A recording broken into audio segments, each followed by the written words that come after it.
All right, everyone. Welcome once again to the Face of the Business. I am your host, Damon Postolka, and I am excited.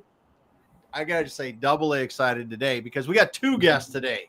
Not only do we have my friend over there, Spencer Marona, and we've got Eric down below. And Eric, tell me your last name because I'm not going to mispronounce it. That's okay. Beekler. Thank you. Beekler. Very good. I would have missed it. That's awesome. We got Eric Beekler with us today from Mohr Partners. Now, these guys are experts in leasing property, buying property for clients. They help understand how to get into a property the way you need to in a public, private company. And I'm probably slaughtering it. But today we're going to talk about why smart CEOs don't auto-renew leases. Awesome to have you guys here today. Thank you. Thanks for having us on. All right. So as we usually like to start out with, we'll have Eric start out with giving us a little background on how you got into this line of work and what brought you to where you are today doing what you're doing. Sure. Thank you very much, Damon. Happy to be here. Well, I grew up in Ohio originally, but I moved to Dallas, finished high school there. And frankly, coming out of college, I ended up taking an opportunity in commercial real estate, which wasn't necessarily by design. Ended up connecting with what was the founder of Mohr Partners, Bob Mohr at the time, as a young guy. Kind of put my head down, and we started to grow what was a very small business on the tenant representation and corporate services side of the business in commercial real estate. Frankly, before I knew it, I was there 10 years, then 12, then 15, and actually been with the firm 31 years. I helped scale and grow the business with Bob and many other folks. And we were together 23 years, really formalizing the business, if you will, and scaling that nationally. And we'll talk a little bit more about that. But we were together 23 years. And then 8 years ago, I bought out Bob, the founder, with our current CEO and two partners. And so four of us own the business today. And we are actually the largest tenant-only commercial real estate firm in the country now, which we're pretty proud of. But, it was not necessarily by design, Damon, but I will tell you that I cut my teeth at a young age in a lot of companies and corporations learning corporate real estate. And I think it served me well. And it's been a great passion of mine. And the other thing that I'd probably be remiss in mentioning is it allowed me to travel around our country and even internationally, which really was kind of neat to cut your teeth at a young age in that regard. So, no doubt. Yeah. I never thought about that, how much traveling you'd have to do in a position like that. Okay. So we're going to go off topic a little bit. Favorite place to travel to in the U.S.? Oof, in the U.S. I still like New York City. I don't know if I want to live there all the time, but I love doing business there. I would say it's one of my tops. And then, I enjoy parts of Florida, Charlotte, Miami. They're kind of dynamic and fun. Yeah, good stuff. Yeah, so good stuff. All right. Well, then we've got Spencer Marona, longtime friend, associate of mine. Spencer, let's hear the same from you. How'd you get to doing what you're doing with Mohr Partners?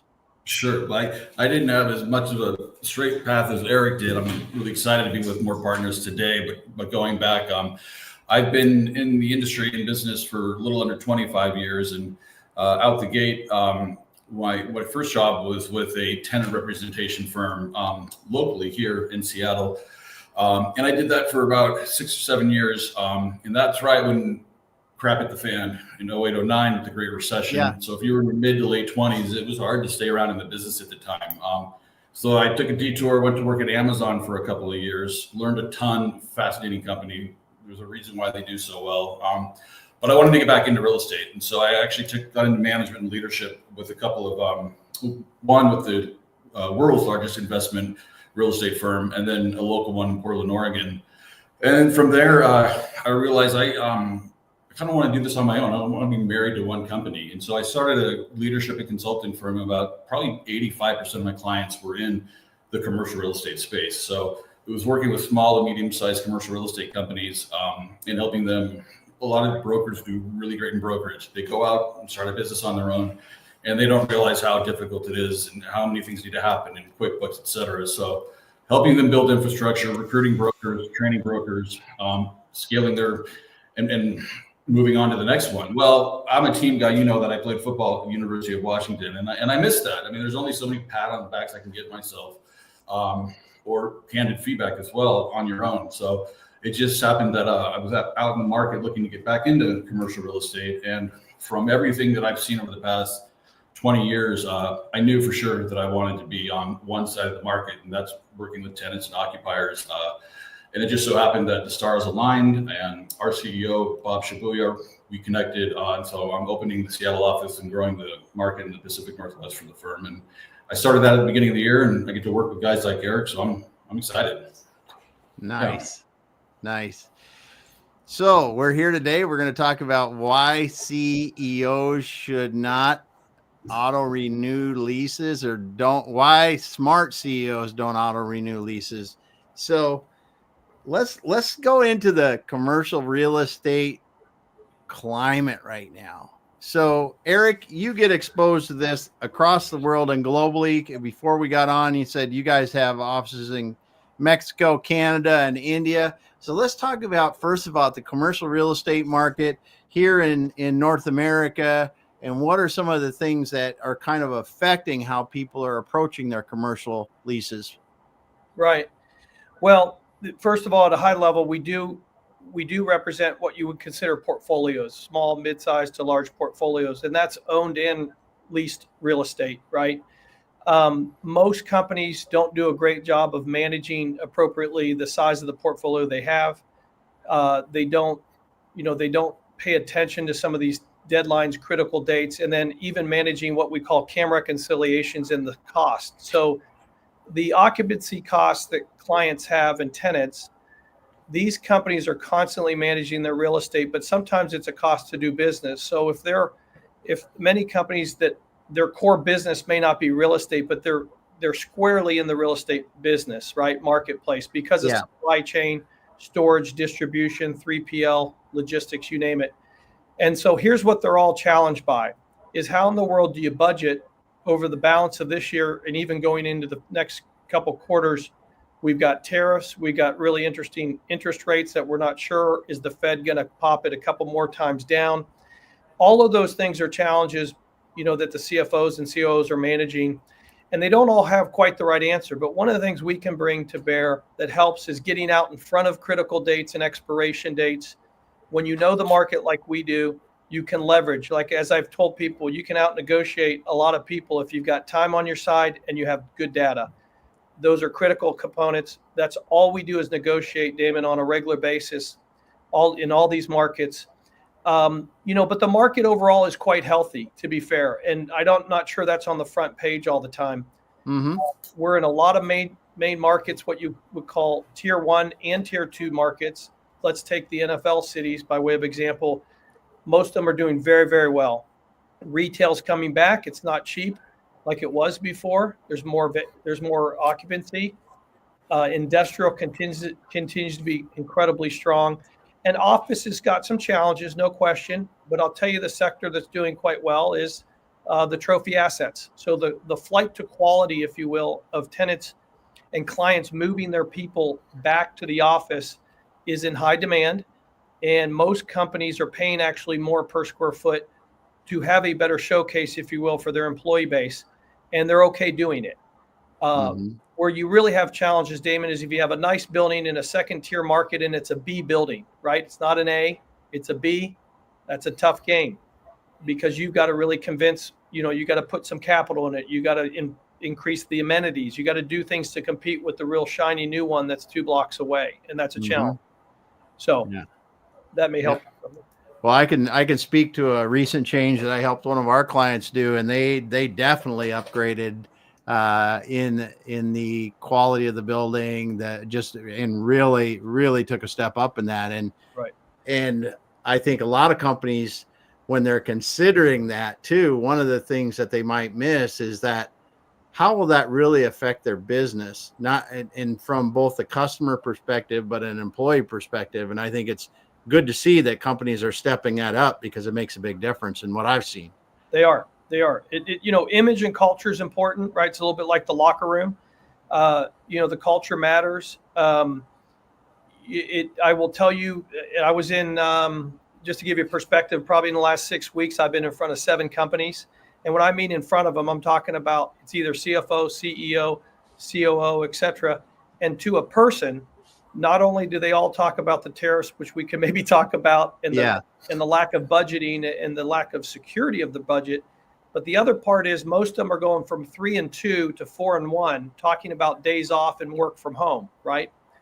So that 3-2 business is going away. Some of them are going 5 days a week, and many of them are minimum want to be 4 and 1. Yeah. And I think the 4 and 1 is probably the game going forward. And for a lot of companies, I don't know that we'll ever get back. I'm a big proponent of, I do what you call 7 on 7, which is 7 days a week, right? Let's get after it. So, but the 4 and 1 is real. And I will tell you, there are some companies that have had challenges just from 3 to 2 to 4 to 1. I had a head of HR said we lost 4 people the day we announced it. 4 people resigned. Yeah. Yeah. So, those are challenges. Those are real challenges. But and I won't take all the time on this, but I do want to come back to the labor, Damon. Labor is a big part of what we do. Evaluating labor, understanding it. And if you don't have good labor to support where you're going, moving, or renewing, it doesn't matter how great of a real estate deal you did. Yeah. And so that's a real challenge, and it's a real item.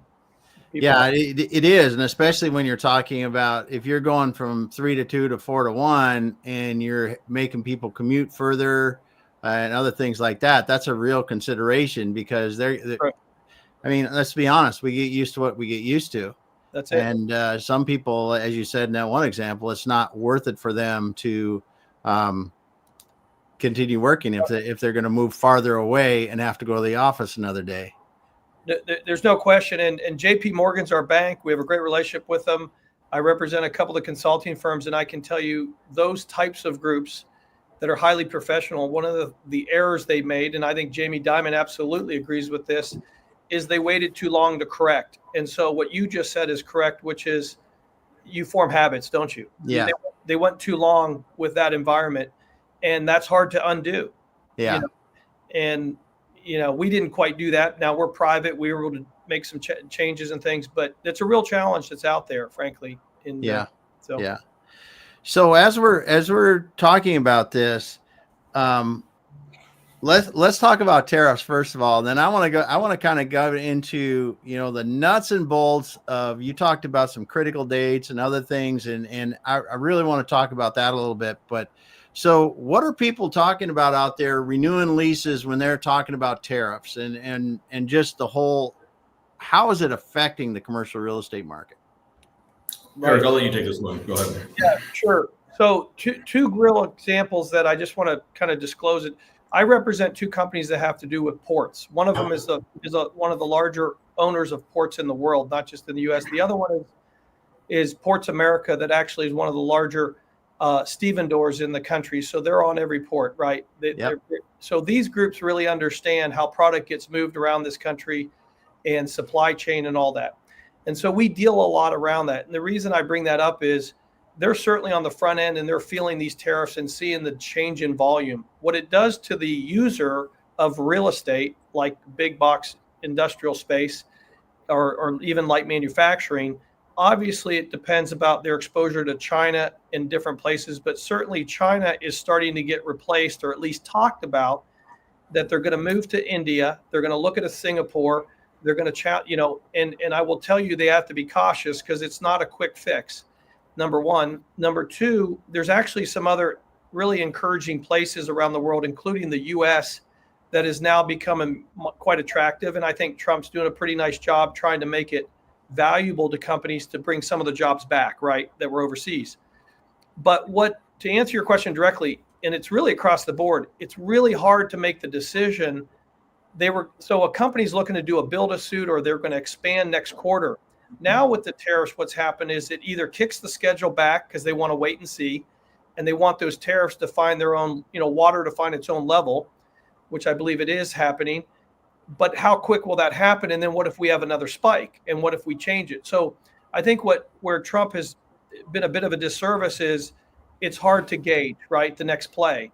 And all the companies have challenges with that. Nobody really has it nailed down. So what we've seen is a little bit of a pullback, certainly pausing, not killing the projects at all. Mm-hmm. With one of the larger truck groups in the country, they're actually, you're part of the world that you would know the name for sure. And he shared with me what was the next 3 quarters, their strategic plan. And they had a huge meeting, everybody involved, to adjust that plan, because they were very nervous about, can they count on some of the numbers and things. Yeah. So, I will say the market's still very healthy. One thing that we're blessed in our business is we get compensated, and we are doing business if people move, if people stay and renew, if they consolidate, or they expand. Mm-hmm. So that's not a bad place to be. Not that we're not fail proof, but yeah. But the point is we really are trying to bring good advice and advisory, Damon, probably not different than what you've done for companies on let's make the best decision at the right time with the best information. Yeah. And that's a lot of what we're trying to do. So awesome. Yeah. Awesome. Well, Spencer, what are your thoughts on this? Yeah, absolutely. One thing I want to touch on, and Eric does travel a ton. I can vouch for that. Not only international and public companies, but we also work with a lot of small to medium-sized companies in the local market, which at times is even just as important to make sure that they're being represented by a tenant representation broker versus a landlord broker. The process that we go through. Go ahead. What were you going to say, Damon? No, go ahead. Go ahead. So one of the biggest challenges that I ran into, and I'm sure Eric has over his career, is working. We meet with let's say light manufacturing or an industrial distribution tenant, and they've been in that same location for, call it 5 years, 10 years, maybe 15 or 20, and they've developed a relationship with that landlord. And that landlord could be institutional. It could be a private owner who has a small portfolio. It might be their only building, and they might have a good relationship. Let's say they go golfing. Let's say they hang out. But one thing that's critical to remember is that these property owners own these properties. It's cash flow. It's an investment stream. It's to make as much money as possible to sleep better at night. And one thing that I love about this process, and I saw the conflicts of interest when I was working at different firms, is that we are able to provide objective, unbiased advice. The way we approach the market has to strategically align with that company, with that tenant, and their goals and needs, not with what the owner may do. We can be more aggressive when it comes to negotiating and positioning ourselves in leverage, because we're not going to turn around and say, hey, Damon, let's say you're the landlord. We just put XYZ company in there. How about you give us a shot at listing this building over here, or helping you sell the building when the time is right? Because at the end of the day, you're going to have tenant rep brokers who work at full service firms, and they might be a tenant representation group. Well, I've consulted with these firms, and I know the Chinese wallet's inappropriate today. I think it's the ethical wallet, what it's called now. It's really hard to have that ethical wallet when your best friend who you go have happy hour with is sitting next to you and you're talking about the deal. We can avoid all that and get more favorable economic terms for our clients as a result. So yeah. Well, and honestly, I think that when you're talking small to medium kind of sized businesses, they got no idea when it comes to a lease, right? I mean, most people never don't even read it really, right? They just go, how many dollars is it a month and how long am I in it? That's tell me what the whole thing is, and that's about it. Absolutely. So I'll give a quick example. This was back in 2010, but I had a company. They were in 20,000 square feet, and they had been there for the past about 25 years, and they were dead set on renewing. They've always done that. I said, now, if there's ever a time to exercise the market, let's go out and explore your options. But we were able to take a look at labor analytics, a little bit about what you guys were talking about earlier, where they're going to move, how's it going to impact their business. To make a long story short, they were dead set on renewing, but I was able to find them 2 other options. We thought they were going to renew. They ended up relocating. They got 18 months of free base rent, turnkey tenant improvement allowance, which was well over $500,000, a generator, which is typically a tenant cost, and a few other things. But their existing landlord, as much as they wanted to keep them there, it did not make sense for them to renew. And I think a lot of tenants have this mindset, especially maybe the smaller that they are, that, it's just going to be too much of a hassle to move. I mean, if you don't have one foot out the door and let your landlord be aware of that, they're not going to get the most economically favorable deal, in my opinion. Eric? Yeah, I think the story matters as well. We're constantly negotiating on behalf of clients that have good credit, bad credit. Are they growing? The story matters. Most landlords are in a position where they don't really want to lose their tenant. Mm-hmm. And they're very nervous about when does the train come back down the track to potentially backfill that. Yeah. So if you can get out in front of that, you can get a lot of concessions. I mean, frankly, Damon, I've saved millions of dollars for clients because I've done a early renewal 2 years early, 2.5 years early. So we rip up the old one, we do a new lease, we get better concessions. I get them some free rent. We get paint, carpet. I mean, there's a lot of things that can be done if you're out in front of this. And tenants need landlords need a couple things. They want term on behalf of their lender, right? They want that balance sheet on the building to look really good with term. Yeah. And they want good to great credit. If you can give them one or both of those, you're in the driver's seat typically. Yeah. Hey, Eric, quick question. How often have you seen the option? Because a lot of tenants I know really want an option to renew in their lease, sometimes a couple of options to renew, and those terms can be negotiated differently. But how often have you seen, since you've been doing this for over 30 years, a tenant execute that option and have it be better than if they had gone to the market and looked at other spaces? Well, if I'm negotiating, it's always been better, right? That's the Yeah. No, typically you don't want the standard option. If you have a set option in there, you can really be challenged. Some people don't realize that because the market may be upside down when it's time to renew. Yep. But you want the right and the ability, right? So when you're doing a lease, there's two things. You're going to mitigate risk, right, Damon, and create as much flexibility. If I give you as much flexibility with mitigating risk, then you're in business and we're fine. But man, there's a lot of poor ones out there, and there's a lot of leases that, the strike of a pen, a word can make a big difference. Yes. When we talked about, I covered earlier, and we're happy to go back to it, but we have over 110 million square feet we're responsible for, Damon, just in what we call lease administration and lease accounting. That is critical. So those are all the critical dates and things, but you wouldn't believe companies that step over these dates or miss them. And now they've got nothing and they're hung out there. And now they're going to landlord hoping they can renew. Well, that price is not going to go well. It's not going to go well typically. So managing the portfolio, understanding your critical dates, the options to renew, the options to terminate, all those things like Spencer is bringing up is real critical. And that's a big part of our business as we represent portfolios. Yeah. And just bringing the knowledge like you guys are both talking about here, as you said, critical dates being one of them could go on past it. And then you're either on the street to find something else, or you're, like you said, you're going back to your landlord and go, hey, can I stay? Right. Rather than, as you said, you might want to go 6 months or a year or 2 years ahead of that. If the market is right and that landlord could be nervous about the future, right. It might be your time to double down and go long-term with them. That's right. Yeah. And, we've done, not to get too much in the detail, Damon, but I know you can follow it pretty well, is you wouldn't believe how much value you add to buildings that are looking to sell in the next year or two just by renewing a good credit tenant because of the NOI that's produced, right? And the cap rate off of that NOI will generate the purchase price. So you become, if you do it right, some of the best tenants in the world become a real partner to the landlord, and that's how you should think about it. And if you play your cards right, so to speak, you can really benefit. Yeah. That's awesome. So, wow, we've covered a lot of reasons why you don't want to just auto renew your lease and keep going. That's for sure. What are some of the things that you think we're missing here today that I'm sitting here, I'm the CFO, I'm the COO, CEO, and I'm sitting here going, I don't know if we want to renew or not. Where do we start? I'll start with that. There's a lot of ways I can answer this, but I think it's starting with really evaluating your current approach. Are you working with a broker? Is that broker with a tenant-only occupier representation firm, or is that broker not? Does that broker work with my landlord? Evaluate your current approach. You can do a complimentary consultation with us no strings attached, and we will tell you straight up, this approach looks good.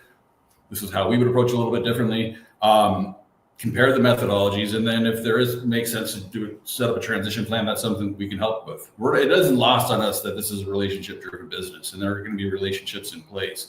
Mm-hmm. How much does that relationship cost to the CEO, the owner of that company? That's to be found out. But it's starting with enough time in advance, because as Eric said earlier, the closer you get to that expiration, the more leverage you use, because companies need time to go out, maybe get permits for tenant improvements, construct a tenant improvement, all that time, right? And if you're telling a landlord 90 days out from execution, we're going to go through the market, they're going to laugh and know you're full of it in a way. So yeah. Yeah, I'll answer it a little differently. The question, was how do you know if you want to renew or not? Well, the first assessment is what's working for your employees and what's attractive to the building. Is it just a cheap rate? Do we like the signage on the building? Do we like the ingress, egress? Can clients find us? Do we need to be near the airport? So all of those things, Damon, are things that we talk about for what we call site selection, right? And determining where someone needs to be. We have a BI platform, which I didn't mention to you prior to the show. I apologize, but we have a large business analytic sector to our business. So we actually deal with a lot of data, and we visualize that data on behalf of our clients. So I can tell you on retail where you need to be. Can you drive the customer base? A lot of these types of things. But I think it's first about what works for where you are. Then we can look at the market and see if you have options nearby, or do we even need to be in that same zip code? One of the things we've done for many executives is we've gotten a list of all their employees by title, and then we color code that and we do a heat map.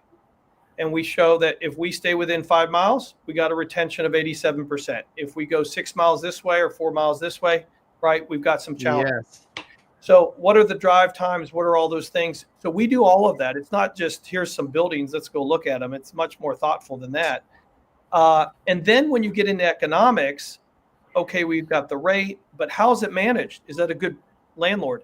Is it well managed? And what I like to do, especially for the larger transactions where they're making 7 and 10-year commitments, what came out of COVID, by the way, Damon, that was really interesting is people started, the good brokers at least, and certainly I've done it, is I'm challenging the financial wherewithal of the owner. So you might want to know my financials, and we'll talk about secure deposit, but Damon, as the owner, I want to see your financials, because I actually don't think you've got a pot to piss in. You got to sell the building in a year, so I'm not signing up for 10 years. Yes. I don't know who my next owner is. Yes. And when that has started to happen, it's really changed the environment a bit, to be honest, the last number of years.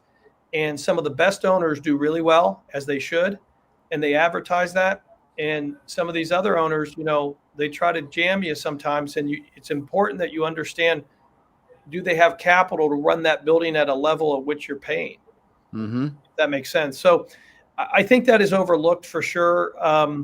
It's some of the detail that's important. And we've had some real challenges with questionable landlords, landlords having issues with their lenders. And you just did a lease, right? You're 2 years into a 5-year lease. And now you're picking up the phone and calling me and saying, Eric, I don't think this landlord can hold on to the building. They haven't done anything on the maintenance side. Yeah. Why'd you put me over here, right? So that's an interesting perspective, because, really understanding, like if I'm sitting in that C-suite right now, not knowing the position of our landlord financially is definitely a reason to pause, if at the very least. Sure. But it could be a reason to move if like you said, you don't know, you're just, first of all, the maintenance of the building could go down significantly, but second of all, it could go to somebody else and it'd be a completely different relationship that you didn't want to be in, no way, no how. Right. So, very good stuff. Very good stuff. So for you guys, we'll start with Spencer and then go into Eric. What do you like about doing this?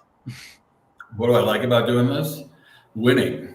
This is my first answer. The first thing came to my head, winning. I mean, it is a competitive business at the end of the day. Yeah. But what I really like, my favorite part is whether the lease is renewed or if they've relocated, at the very end, just seeing the smile on their face, because especially if they weren't a believer to begin with, if they've been renewing on their own or worked with a landlord broker, because it is a different experience and they will save money. I love that part of it. I mean, because if I don't have to worry about, oh, how is this other side going to feel if I push too hard? If I can just be like a bull and run through a wall for my client, I love that part of it, you know?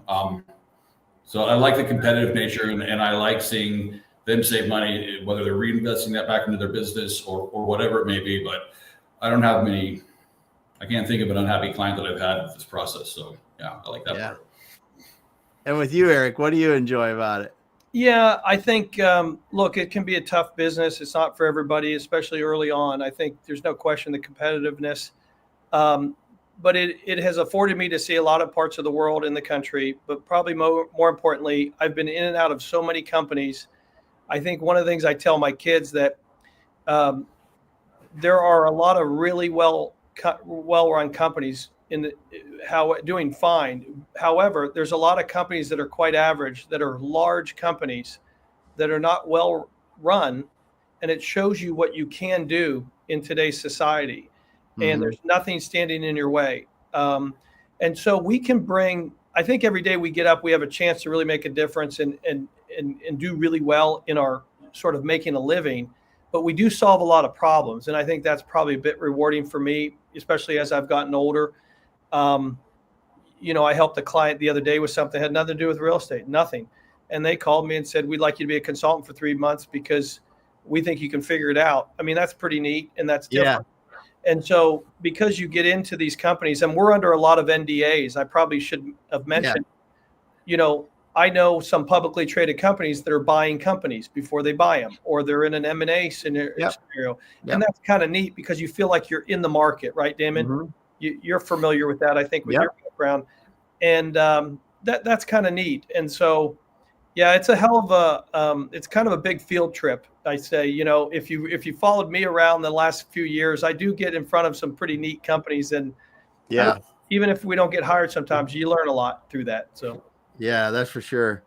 Well, that's awesome, guys. It's been awesome talking to both of you today, Eric and Spencer. And man, Spencer, I really appreciate you making this happen because, you know, like we talked about today, the topic, why smart CEOs don't auto renew leases. You guys have brought up a lot of good reasons, a lot of good points about the commercial real estate market today overall. And if someone wants to get a hold of you guys at Mohr Partners, where should they look? Well, certainly Mohr is spelled M-O-H-R. So Mohr Partners is all over. You pop it up real quick, you'll find it. We're based out of Dallas, but we've got offices all over the country, and we have international reach. I'm based in Dallas, Eric Beekler at mohrpartners.com, and we've got Spencer's the same at mohrpartners.com, but it won't be hard to find us, that's for sure. All right. All right. Well, gentlemen, I appreciate you stopping by today. And man, thank you so much. I want to first of all thank everyone who's out there listening today and with us today with Eric Beekler and Spencer Marona from Mohr Partners, MOHR Partners. They are people out there helping tenant companies find the best places, find great locations, and wow, they're good at it. So thank you, gentlemen, for being here today. And we'll be back again later. Thanks for having us on, Damon. Hang out with me for a moment, and we'll finish up offline. Thank you. Thank you for having us on. Everyone.